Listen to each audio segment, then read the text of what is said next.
I'm so glad that you actually ended up starting the book with that opening, because I love this opening. and I know it was a long read to ask you to read, but I wanted to read to that because it's actually unusual, I think, nowadays.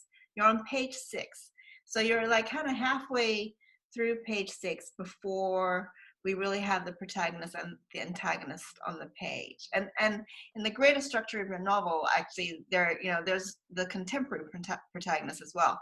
But until this is like, uh, by modern standards, like a very kind of like a there's no hurry to get all those elements down, right? Which goes contrary to what a lot of current advice is on opening, like making start at the moment that life changes.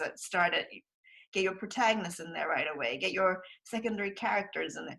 So, what made you, when you finally decided that this was the right opening? What made you decide that you could risk kind of what I love about it is that it's this wonderful storytelling.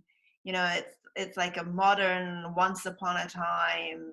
It has this beautiful cadence to it.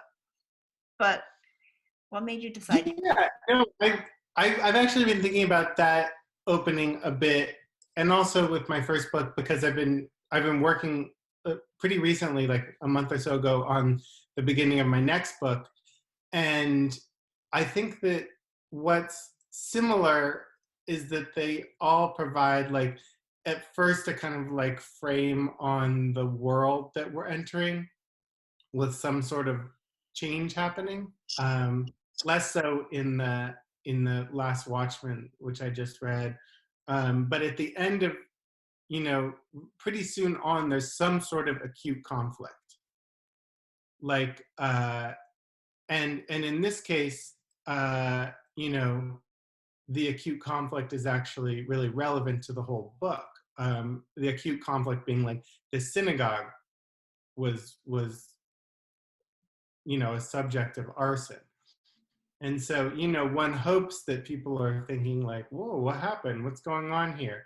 And, the actual protagonist might not be introduced yet, but, you're getting a sense of like, okay, what's our context? And, the kind of larger protagonist, which is the Jewish community of Cairo, is introduced.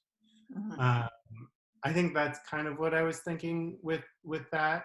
And then, wanting to have some sort of like conflict right off the bat, that here's this mysterious, Muslim boy who has sort of happened upon this scene, where people are riled up and, ready to point fingers. And he gets the finger pointed at him right from the outset. But, there's this, kind of wise guy who comes in and calms things down a little bit. And you know, I wanted to start with that kind of moment, like the accusation uh, and the kind of cooling off, because that's like a huge theme of the book is forgiveness and cycles of violence and stuff like that. So this little moment where Ali kind of comes upon the community sort of looking at the at the at the burnt scaffolding around their synagogue serves as a kind of microcosm for the book. Mhm. Uh, but at the same time, as I've just been grading my students' finals, and you know, there's you I think you really need to have some sort of question that the reader's asking, and that and it could be anything like from like is this character gonna find their love interest? It could be sort of like the core conflict that's at the heart of the book, or it could just be like what's gonna happen next, or like what is that all about? Like what is this weird thing that we're encountering, or what kind of crazy thing is this person going to do with language next? Or more difficultly, where are we? What's happening here? and how am I going to get my grounding as a reader? Hmm. And how quickly do you think you have to raise that question? I don't know. I feel like you have to have some question very quickly. Hmm. It doesn't have to be the core question. Like with my most recent book, the the beginning I have now is this cloud kind of comes over the city, and it's this mysterious cloud, and it's at the end of the dry season, and everyone's kind of just like looking at the cloud, um, and the main character sees the cloud and is able to sort of see um, some larger significance and meaning in the cloud. And then she goes off trying to find her, mistress, trying to like figure out, or trying to like tell her what's happening because she's the only person she can tell. And it's not really related to the plot as a whole, but this sort of acute tension of like needing to go tell someone about this thing is reveals something about her character and sort of sets the plot in motion. Hmm. So I guess what I'm saying is that, whether or not this question that the reader's asking or this thing that this reader wants to know is like directly connected to the sort of chronic tension, the core tension of the book, we want to be asking something that's going to lead us to that eventually. So this new opening that you have, I was interested to hear you say that Oracle of Istanbul, that was the opening that you kind of had from the beginning, and you stuck with it and it worked, and that you struggled so hard to get the opening for The Watchmen. Um, both of your openings, why it surprised me is that both of your openings, like I thought there's this very strong promise of story right from the beginning. And yes, part of that is in the question, but I think also a lot of it is in that kind of very storytelling voice to both of them. That we watch the birds come in, we watch um, it's like a sense of an old tale right from the beginning in both books, and there's a real romance of place. Um, Mhm. and so now your third book, which I know a little bit about, but nobody else does, is it going to open the same way? Do you think that is are you are you is it like historical and romantic and exotic all at the same time? Like, is there like this promise of a old tale to come? Yeah, a little bit. I mean, it's a little bit different because it's set in the future.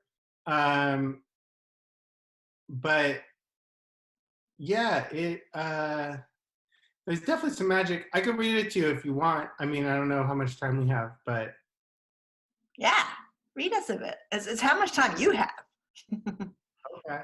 I do Let's want see here. to give everyone time to ask questions, but I would love to hear it. Please. Yeah, well, I don't read it, and then let's see here. It's a little rougher, but I think you'll get a taste of it. All right. So, years later, after everything that happened had happened, Esther would still remember the cloud. Even at the end of her life, especially then, she needed only to close her eyes, and there it was, floating in over the capital, a plush white confection like sugar spun into air. She carried that cloud with her until her final days. And in the generations that followed, when people told her story, when it was written in the annals of the kingdom, this was where they always began. The morning dawned like any other, a hot yellowish day toward the end of the dry season. There was a slight breeze coming in from the east, bringing with it the smell of incense and grilled meat. Birds chattered, sweetmakers stirred their great cauldrons of milk, and boatmen shouted to each other from across the canals. Then, just before midday, a gash of white appeared on the horizon. It was the first cloud anyone had seen in months, and as it passed overhead, people stopped whatever it was they were doing to look. Children pointed, old men set their glasses down, A priest sweeping the steps of a neighborhood temple paused to lean against his broom. Esther herself didn't notice the cloud until well after lunch, when she climbed out onto the roof of her mistress's house, intending to hang the laundry out. By that point, the cloud was almost directly overhead, and when she pushed back the hood of her cloak to get a better look, it seemed to pause there for a moment, as if catching its breath before it continued on its way. The rains were coming, that much was clear, but there was something else too. Esther set down her work and stared up at the cloud, its soft, sweet underbelly almost close enough to touch. She considered the size and shape of it, how it seemed to follow the path of the great canal, moving slowly, one might even say deliberately, toward the golden domes of the palace. She watched for some time, then she gathered up the wet laundry and hurried back downstairs. She needed to tell someone what she had seen, but her mistress, the only person who might believe her, had gone out to the forest market that morning and wouldn't be back until dinner. Considering her options, each worse than the one before, Esther glanced out the kitchen window and saw the shadow of the cloud darkening the canal. There was no other choice, she told herself. Touching the charm around her neck, she rearranged her cloak, unlocked the side door, and stepped into the alley. She knew she was doing the right thing, and yet, at the same time, she knew how much trouble it would cause if she were found outside the house without permission. I'll stop there. Mm-hmm. Thank you. Yeah, I actually think it does have the same ring, like the same kind of. There's a that I don't know how to describe it except that it's kind of very old world storytelling in some ways, which is fun. Yeah, and I think it's similar in that there's this sort of external thing that, one hopes the reader has a question about, like, what is this cloud? Why is the, synagogue burnt? In the Oracle, my first book, what are these birds coming over the city? And that kind of serves as an introduction to the, protagonist, in the ways that they are interacting with this thing the reader has a question about.